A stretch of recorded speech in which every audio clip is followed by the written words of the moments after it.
Bonjour les amis, bonjour frères et sœurs en Christ, bienvenue à vous. C'est une vraie joie pour moi de vous accueillir ce matin pour notre méditation ce jeudi 3 décembre. Une vraie joie, une joie qui déborde. Est-ce que vous en êtes rempli? Est-ce que vous êtes rempli dans cette période de l'Avent, de cette joie que le Seigneur il veut mettre dans nos cœurs? Est-ce que vous êtes cette personne qui est tellement remplie qu'elle a du mal à se contenir, que vous avez envie d'aller embrasser tout le monde? Alors évitez de le faire vu le contexte sanitaire qui est le nôtre. Vous avez envie peut-être de la communiquer à vos voisins, à tous ceux que vous allez croiser dans la rue. Alors je me permets ce matin de vous poser cette question, est-ce que vous avez envie de savoir comment en être rempli? Ou alors est-ce que vous voulez vous contenter de ce que vous avez? Des 20% de joie qu'il y a peut-être en vous. Alors, pour être honnête, je crois que nous savons tous que nous en manquons. Et puis le contexte un peu gris qui est autour de nous, dans lequel nous sommes aujourd'hui, ne nous prête pas forcément à des débordements excessifs d'une joie exprimée. J'ai lu hier un mensuel qui titrait «En 2020, il y a quand même 100 bonnes nouvelles à annoncer» pour un peu remonter le moral des Français.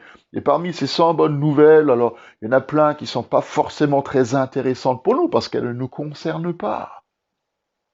Moi, je crois qu'il y a une bonne nouvelle qui peut nous remplir de joie.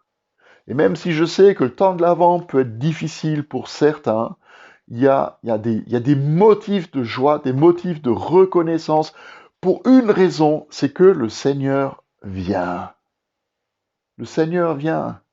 Alors, est-ce que vous voulez connaître le secret de cette joie qui déborde? Eh bien, je vais vous le dire, je vais vous révéler ce secret. Waouh, vous allez être impatient peut-être. Je vais vous révéler ce secret au travers de ce que le prophète Ésaïe nous écrit au chapitre 35 de son livre. Il dit, le désert et le terrain sec, c'est peut-être l'état de notre cœur. Ils vont se réjouir. La plaine aride va exprimer sa joie, va fleurir comme un narcisse. Elle se couvrira de fleurs et exprimera sa joie par des chants d'allégresse et des cris de triomphe. La gloire lui sera donnée de même que la splendeur. On verra la gloire de l'Éternel, la splendeur de notre Dieu. Alors fortifiez les mains affaiblies, affermissez les genoux flageolants. Dites à ceux qui ont le cœur battant, fortifie-toi, n'aie pas peur.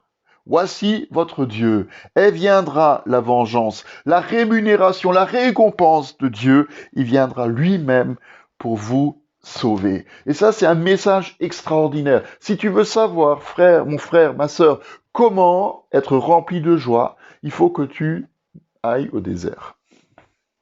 Moi, j'ai eu l'occasion une fois dans mes voyages de me rendre dans un désert de l'Arizona. Dans le désert de l'Arizona, il y a une fleur de cactus qui ne fleurit qu'une fois tous les siècles. Vous vous rendez compte?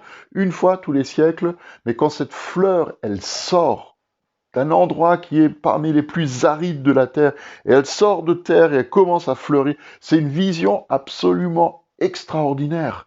Et elle nous remplit de joie. Est-ce que nous réalisons que cette fleur qui ne sort qu'une fois par siècle, il y en a plein qui ne la verront jamais?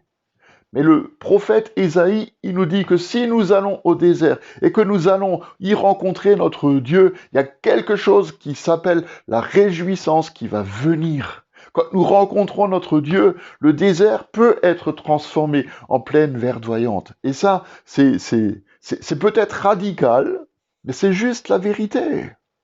Le lieu de sécheresse, le lieu de la mort, tout d'un coup, voit jaillir la vie. Et c'est une expérience, frères et sœurs, qui change tout. C'est la même expérience que nous pouvons faire quand nous recevons Christ dans notre vie. Et c'est ça le véritable esprit de Noël. C'est ça la véritable joie de ce temps de l'Avent. C'est pas seulement regarder en arrière en se disant « Oh là, le bon vieux temps, autrefois c'était mieux ». Eh ben non, c'est aussi regarder à aujourd'hui et laisser Dieu imprégner notre vie. Et c'est aussi apprendre à regarder en avant. Parce que le Seigneur, il nous promet que si vient au milieu de nous, nous verrons sa gloire, nous verrons sa splendeur. Alors nous sommes invités à fortifier nos mains, peut-être fatigués, affaiblis, à affermir les genoux qui flageolent, qui tremblotent. Et dites à ceux qui ont le cœur qui bat, mais pas forcément le cœur qui bat parce qu'il est amoureux, mais un cœur qui bat parce qu'il est fatigué, fortifie-toi, n'aie pas peur. Voici ton Dieu, elle viendra. La vengeance, la rémunération, la récompense de Dieu, il viendra lui-même pour vous sauver. Et ça, c'est la bonne nouvelle pour cette journée. Le Seigneur vient lui-même pour nous sauver et nous remplir de sa joie.